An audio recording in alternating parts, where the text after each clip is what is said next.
yung papuri niyo, possible, praise the Lord, glory to God, or thank you, Jesus. Or you can pray, Lord, I surrender. Lord, I surrender. Or Lord, thank you, Lord, for the healing. Okay? Are you ready? The Lord will heal your body. And the Lord will heal your family. Amen? Praise the Lord. Now, I want everyone, wala man dadaya, nasa simbahan tayo. Okay? Ano kasi sinangaling, nasa simbahan tayo. Okay? Lahat tayo ay pipikit mga kapatid. Pikit kayo na. At habang nakapikit ka, you will begin to talk to the Lord. Come on. Hallelujah, hallelujah, hallelujah. Come on. In the name of Jesus. Kung nararamdaman mo presensya ng Panginoon, walang pipigil sa iyo na maramdaman mo siya. Come on, just close your eyes. Oh Lord, hallelujah. Now, my first question is this, habang kinakausap mo ang Panginoon.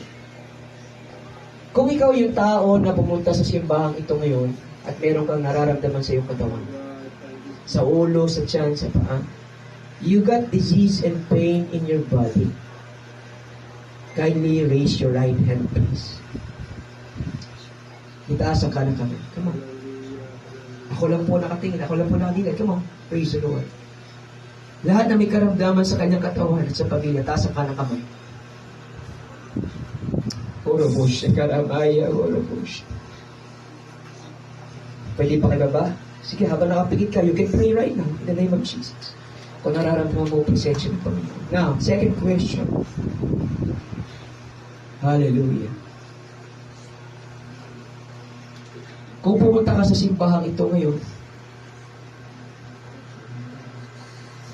hallelujah, mayroon kang planong iniisip patungkol sa trabaho, o sa school, o sa buhay mo.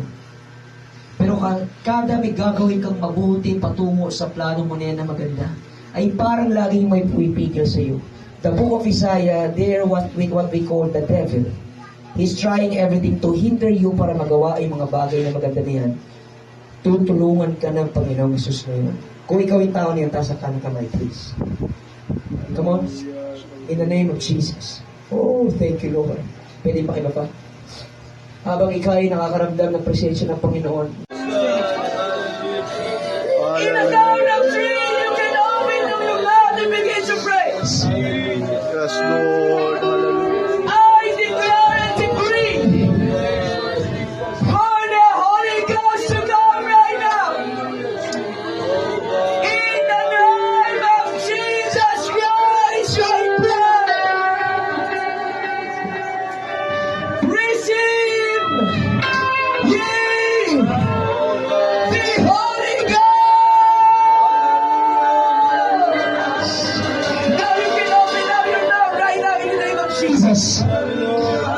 You can now open your mouth and begin to praise. You can now open your mouth and begin to worship. Oh God, hallelujah. You can now open your mouth and begin to declare. Come on, pray. Can you open your mouth right now in the name of Jesus? In the name of Jesus. Hallelujah.